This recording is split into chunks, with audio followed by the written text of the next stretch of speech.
Charmaine, can you hear me? Yes, now I can hear you. Hi, Shika. Hi, Charmaine. How are you doing?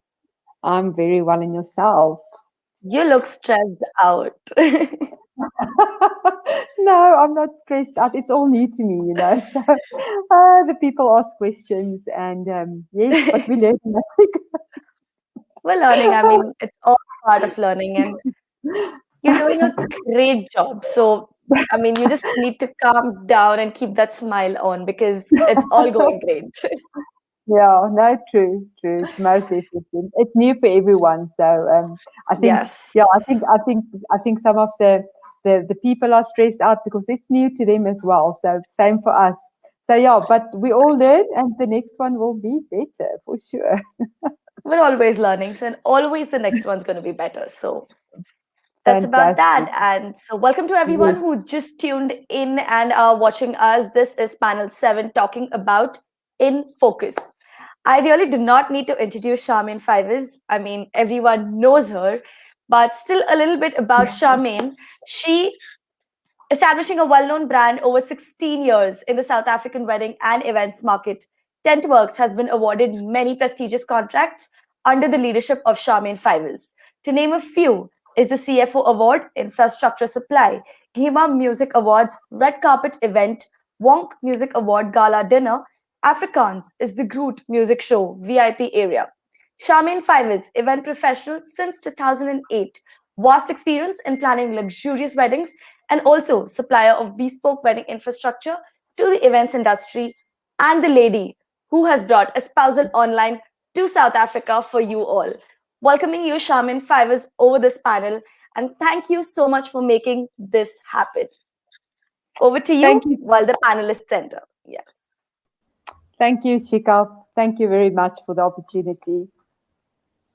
Hello, Tim, and hi, Wade. Hi. Hi, Shika. How are you Tim. doing? Hi, Charmaine. Hi, Tim. Hi, Wade. How are you guys doing? All good. Right, Thank you very much. Fine. I'm good, thank you.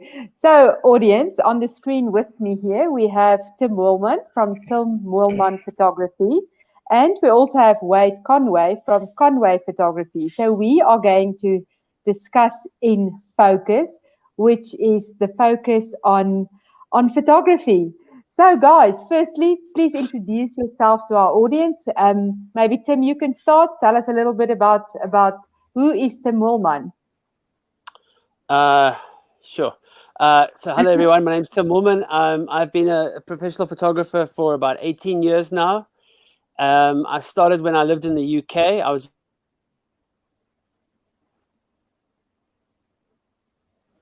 is it a minor or signer? I think it's his. You think it's his? Oh my greatness. Okay, well, signal lag. Technology at its best. That goes off right in the middle of a sentence. So I wonder if we've lost him there. Wait, I think maybe we start with you. Tim will come back. I'm sure he's lost his connection. Then he will just come back in the room. So Wade, over to you. Tell us a little bit about who is Wade Conway. I'm part of a bigger group. There are 10 of us in our business.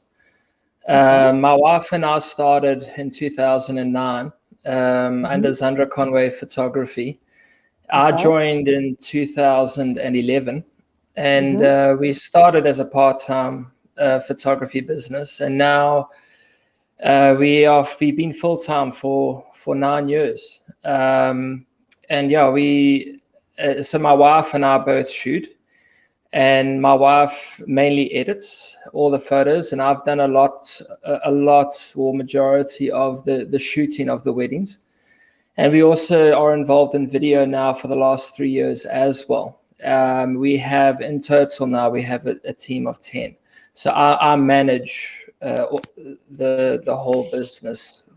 Well, I manage the team myself, yeah. Okay, that's fantastic. So you've actually grown a very nice, large business there in photography for yourself. You're back, Tim. I'm glad you're back. Sorry about that. Our power just went out. Yeah, well, joys of South Africa. We've practiced. We connect quickly afterwards.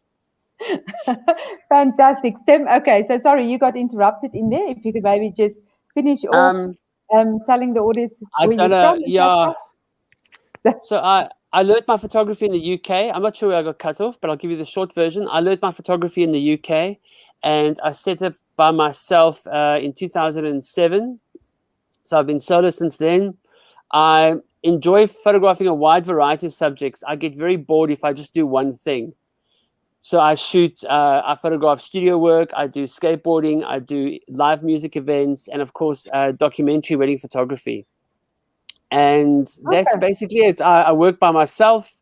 I edit by myself. It's my editing is very precious to me. I don't give it off to anybody else. And I like working by myself because that way I'm more inconspicuous at a wedding, which is what suits my approach. Okay, fantastic. Well, guys, I'm very glad that we are having this session today. So let's have some fun on this topic. So, photography, photos last a lifetime. I mean, you guys have got the most responsibility on the wedding day. If the photos is not right, that memories is gone forever. So tell us a little bit about how you take your role on that specific wedding day. Conway, will you start? First? Me, Great. want me to start? Yes. So yeah, you have to, obviously you have to be awake on the day. Take a lot of energy drinks, or just make sure you're awake.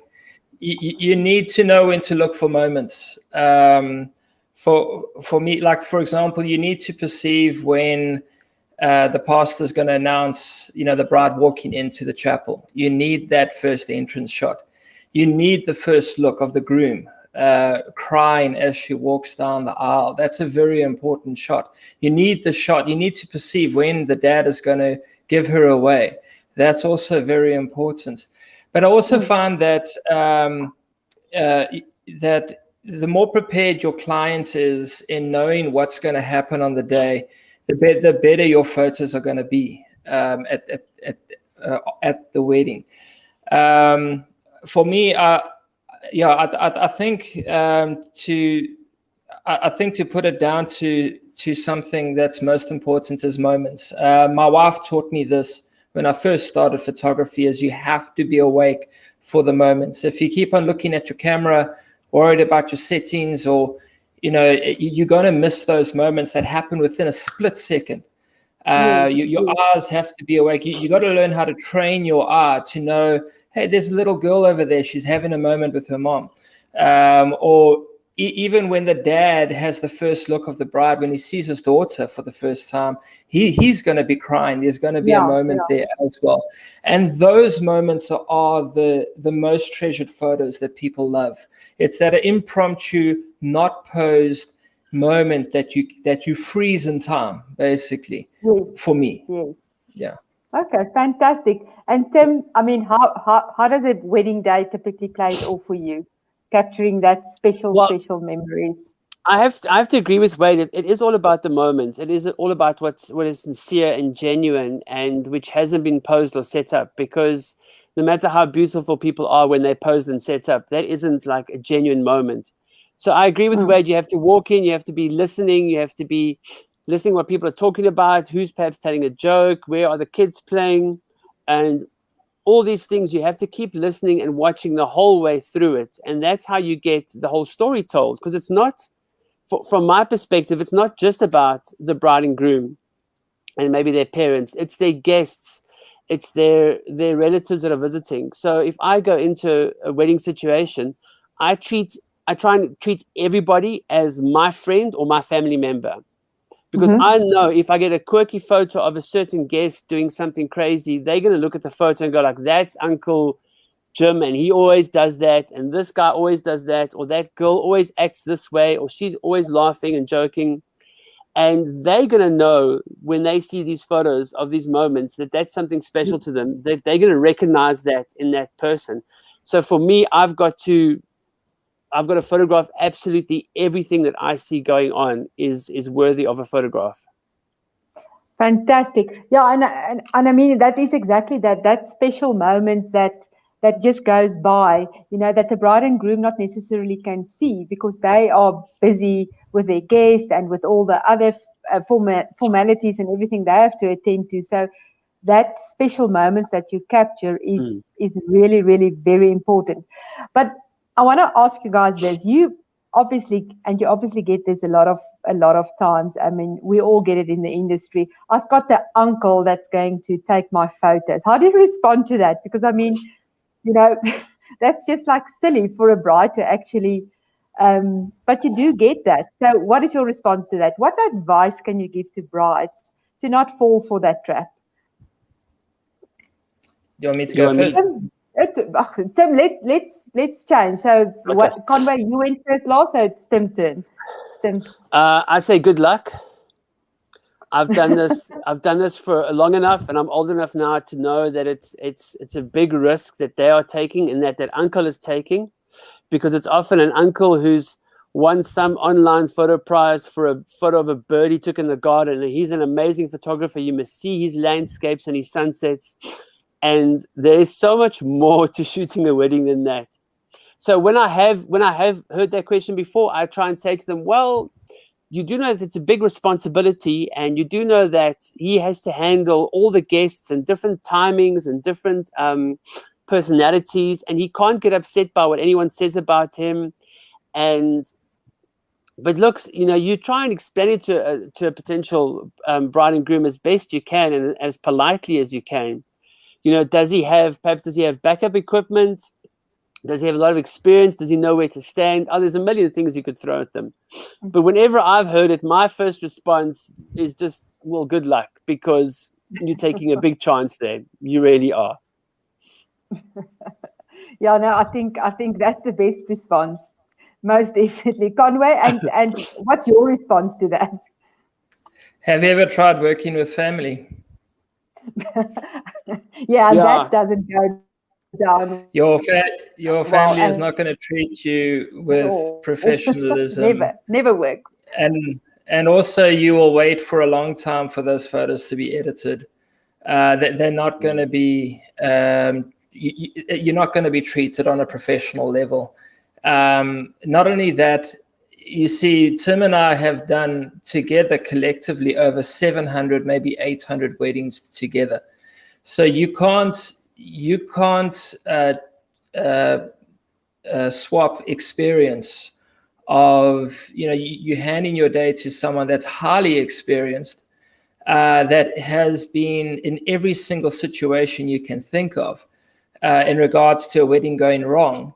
And if a wedding day does go wrong, like it rains, or a member of the family falls over in a coma because they didn't take their diabetic pills that morning, or something happens, the uncle is connected to the family, so he's going to be involved in that, and he no longer can focus on your wedding, or he will freak out because that's a family member. So you can't, even with a friend, when you go to a family function or people that everyone's going to want to talk to you. Everyone's going to want to catch up with you, and you have a job to do. And it's very hard to separate that family or friends, the friendship zone, from treating it's okay, I'm here to do a job.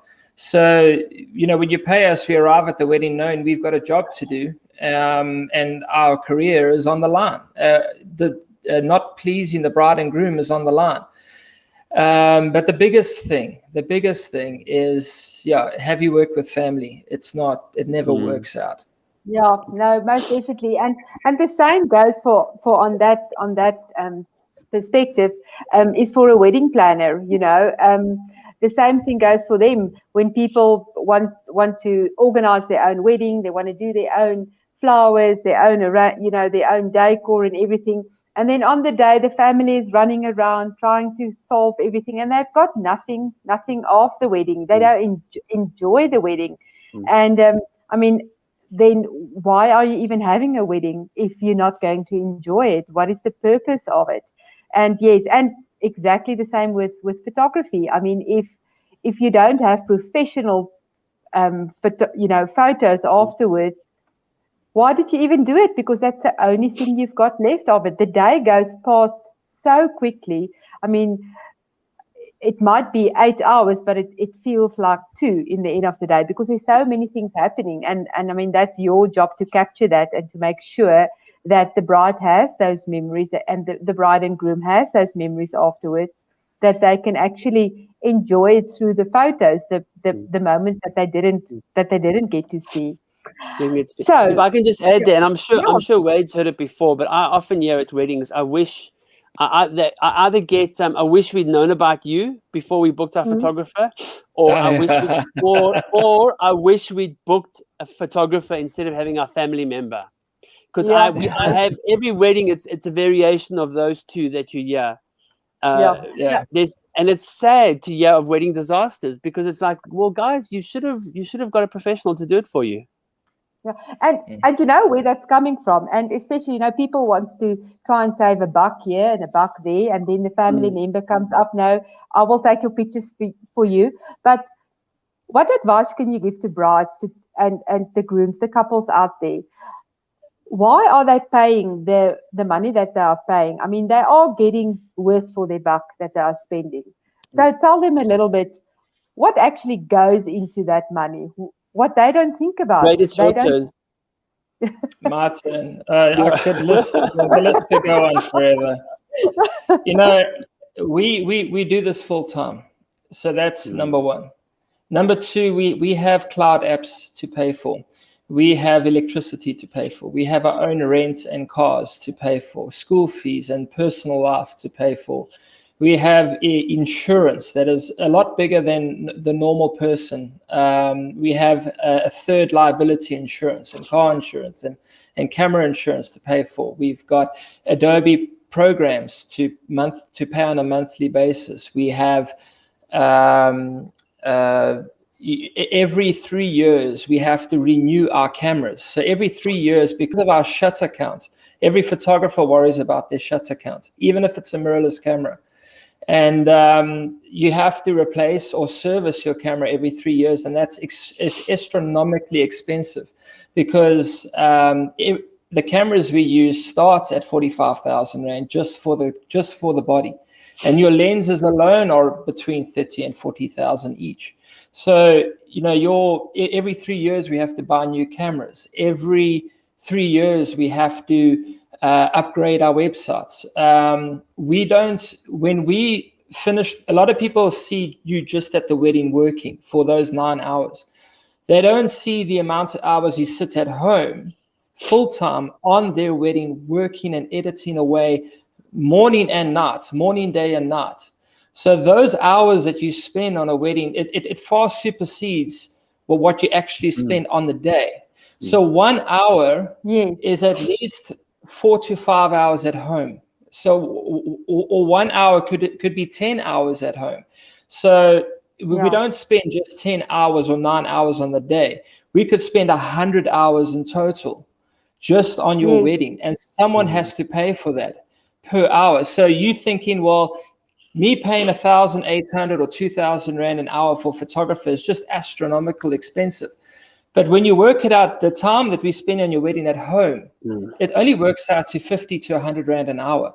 If you had to split it. Exactly. Yeah, absolutely. So it's also the more accolades you win, the more. For example, Tim is a Fujifilm ambassador. So you also paying for the name, you're paying for the experience. And the biggest thing, what I find, is the way you treat the bride and the couple on the day, making them feel comfortable. You know, if a bride is doing boudoir and she's completely nude in front of you, you want to make her feel special and beautiful and comfortable. That is experience. When the bridal couple has never been in front of a camera before, and they have this big lens in front of their face, it's going to make them feel nervous. And it's Tim and my experience that is able to calm them down and make them themselves. Also, how we do go about getting the poses that we want is a skill. So, and the lighting that we use is a skill. So you're paying for all of that and so much more. But behind the scenes, you know, if you're looking, we don't go on holidays. I mean, our holidays are like during the week. Our lives live different to normal people. When people go on a caravan trip on weekends, we're working. On public holidays, they're going away, we're working. And then during the week, we're working. So we work a 7-day week. We work 7 days a week. Maybe we must probably take Sundays off, sometimes not. But we work 7 days a week, 11 hours a day. It's not a normal day job like everybody else. It's a lot more, the toll of being a photographer is a lot more hectic than a normal day job. But I would never trade it for the world, though, because I love my job anyway. I want to say I had a lot of free time last year, though. I had a lot of free time in 2020. I played. I couldn't go anywhere, but I had lots of free time. So what did you do with that free time? Well, I know what you did. You've got a new baby, Tim. Yeah, we got a baby halfway through lockdown. No, we kept ourselves busy. We still, you find out. Thank you very much. You find out how much you actually like your family when you're stuck in a room, in a small place for lockdown and stuff, and you realize that you do love your family. But just to add to what Wade said there, I remember being at a conference once, and they mentioned that a wedding is about 80 hours work for a photographer, 80 hours before and after, and on the day and that. And your question was, why are we worth what we charge? Am I right? What are they getting with a professional? Just to refresh my memory. And it's just to back up what Wade said. It's the experience. It's the dedication to it. When I joked at one presentation I said to people that when I go shoot a wedding, I lock my family in the house and I don't let them leave the house, because nothing can happen to them while I'm at the wedding, because I can't run back home for an emergency. If I'm shooting a wedding, I'm shooting a wedding, so they can't get into any trouble. So I lock them in the bathroom with a bit of milk and cookies, and they're there for 12 hours until I see them again. You're a great liar. I think my wife can hear me. But no, so the thing is, it's that focus, and we've been married for ages now, so my wife knows that's how the work is. We plan our weeks and that ahead. I'm going to be working on a Saturday, and you're right. When everyone else is having a party and having a joel, we're working. But that you're getting somebody who's dedicated. You're getting somebody who's got backup equipment, who's been through all those rainy days and late brides and broken venues and whatever else can go wrong. We've seen it all. We know how to cope with it, and we fly through all of that storm as if we've done it a million times. It's what we do. Yeah. So we've got a question. Here's a question. Yeah. What if the wedding planner is and photographer as well? Can't be both. You're going to do both on the day. Can't do both on the day. You can't do both on the day. Impossible. No. You can do it. Did you know how you're going to chop and change between them? You're going to leave one and do the other, and then do the other, and then do the other. You can read what? A good photographer is the one thing I won't skimp on for my wedding day. The day will go in the blink of an eye, but and it doesn't say anything further. But the thing is, you want to look gorgeous on your wedding day. We understand that. So you buy a beautiful wedding dress. You spend money on hair and makeup. You spend money on making the venue look gorgeous. All of that's going to be gone after the day. It's done. The dress gets resold or it gets stuck in a cupboard. It maybe becomes a hand-me-down. All the champagne, the makeup, the food, everything that's so amazing is going to be gone by the end of the day. And the photographs, and I've, when I learned my trade in the UK, the people who taught me had been shooting for 30 odd years, and they would say the same thing. It was always so important. The photos are going to last. Nothing else has the longevity and the history of those photographs.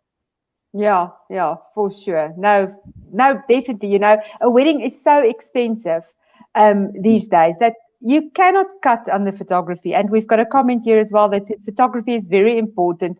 Thank you for the information. No cutting You're welcome. on the photography. Most definitely. Most definitely. Guys, so let's, I'm not sure where we are with the time. I see we're on 24 minutes, but I know our session started a bit. Let me just, how many? 3 minutes. So, okay, we've got 3 minutes left to go. So quickly, give us I think we can run late because the other guys ran late. Yeah, maybe. I think you're right. We can catch. They can. They can caught up. They can catch up time in the next fashion show. Those people won't be happy. So, tell me quickly. Can you ban your guests? You always get these guests that wants to take pictures now at the wedding as well. Can you ban them from the? How do you control that? Can you control? I'll take this one. You want cell phones, cell phone cameras? Yeah. If the couple allows it, I don't know. Now, Wade, I might be opposite to you here. If the couple allows it, I have no problem with them, and I make it work for me. Because if the couple allows people to take photographs, that's fine. I will try and incorporate the cell phone in some of my images. I'll try and get a frame in a frame. If they frame the couple up at the front, I'll shoot the cell phone over their shoulder with a couple in the background. Try and frame something like that, maybe. If people line up to take photos, I joke with them. I say, "Come on, hurry up, guys. We've got to hustle for these pictures because I got to do something else now." If we have to do, that's when you do family groups, for example. If the couple allows it, I have no beef with it, and I can handle it. Because remember, 15 years ago, or even a bit more, before mobile phones, everyone still had a camera. Everyone still had a point and shoot. I remember seeing little film cameras at weddings and stuff. People still took photos, and if the couple allows it, in my opinion, no problem. Fantastic. We need to wrap up, but I have to ask this question, Conway, and I'm going to ask it to you. Tell me, you must have had photo disasters. Please, share one or two. Share us some, because we have to have some laughter here. Share we were shooting at Tushaka at the new mall there. And as we were right in the middle of our shoots, it just started bucketing down rain like cats and dogs. And there was absolutely nothing I could do. The bride got soaked. I got soaked. There was nothing that we could do. I even had a bride once. She was throwing the bouquet, and she had the dress where you tighten it. There's no sleeves. So as she threw it up, her boobs popped out of her dress. Did you capture that? But luckily the boobs popped back down. And you got the shot. You get the shot. I got the shot. I'm sure that stuck away in the back of the photo, although that the kids don't see that. Please share one of two. Oh man, I can't even think. I saw a bride throw, when you said throw the bouquet. I saw a bride throw the bouquet in December. It's now a year ago. But she threw it straight up, and it was a big chunky bouquet, and it literally came straight down on her head again. And that's why you're shooting, and you follow that bouquet where it goes, and you can see it coming straight back down. You're like, all right, I'm ready for you. And it smashed on her head. I got the picture. Yeah, no, there's so many with dresses that don't fit or are forgotten. Or I saw a busload of guests arrive 20 minutes late for a wedding once. An hour late for my. An hour late. Yeah. I've seen guests push past as the bride was walking down the aisle in a church, and this was in England. I saw guests who arrived late actually push past the bride. And you're shooting and you're taking pictures, going like, "What the hell are these people thinking?" But you just keep taking pictures because that's what you got to do. That's what you got to do. Oh no, I'm sure. Wait, there's a million things. The worst thing I've ever experienced was the father of the bride had a heart attack on the day of the bride's wedding. It's the worst I've ever experienced. I've had a mom collapse in a diabetic coma. On their way to the hospital, they had an accident because they were driving too fast. There's a lot of disasters that have happened. I've had a tent collapse on us, an entire tent collapse. The roof caved in on 500 guests. Luckily, can I just say the tent was not from tent work. So the worst things you can think of does happen, unfortunately. Unfortunately it does. Okay, guys, we really need to wrap up. I see we're getting reprimanded. So Okay. quickly, advice to brides and grooms out there. Each of you, go for it. You go Meet- first, Tim. Okay, meet your wedding photographer. I try and meet all my clients before they book me, because I'm also choosing them like they're choosing me, and that comes down to experience. And I can see how my approach will suit certain couples and won't suit other couples. So I would say meet the photographer. Make sure you get along with them. That is so important on the day. Great. Conway? I think you got to listen to your photographer as well when he gives you direction. I've had some grooms that have told me, why must I do this? It's silly. And it completely throws us out. You know, when you're not willing to work with a photographer, it makes our day terrible. And we can't work with someone that can't work with us. So, you know, we know exactly what we're doing, and the amount of pressure that is on us is immense. So it makes our day easier if you just listen to us, even if it's foolish. Even if what we ask you to do is foolish, just do it.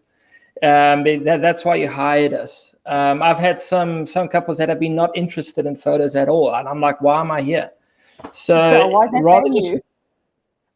are they paying me? So rather just work with your photographer, treat him as a human being, feed your photographer. Make sure you don't put him out in the outside in the cold. Make sure he has a nice place to sit and feed him, because he also is there for 9 hours. And also respect, you know, just respect for each other is great. Plan. You have to plan an itinerary. Highly important. If you don't have an itinerary, your wedding might be a disaster. Fantastic. And I think on that note, guys, you've given some great pointers and some great advice, and we had some good laughs. And I'm sure if we could be chatting here for the rest of the day just about wedding photography, but unfortunately we don't have time. But thank you so much for joining us here on our very first espousal. And good luck to both of you. And I hope that you will be swamped with work for the rest of this year and the years to come. Thank you, guys. Have a great time. Thank you so much. Thanks, Charmaine.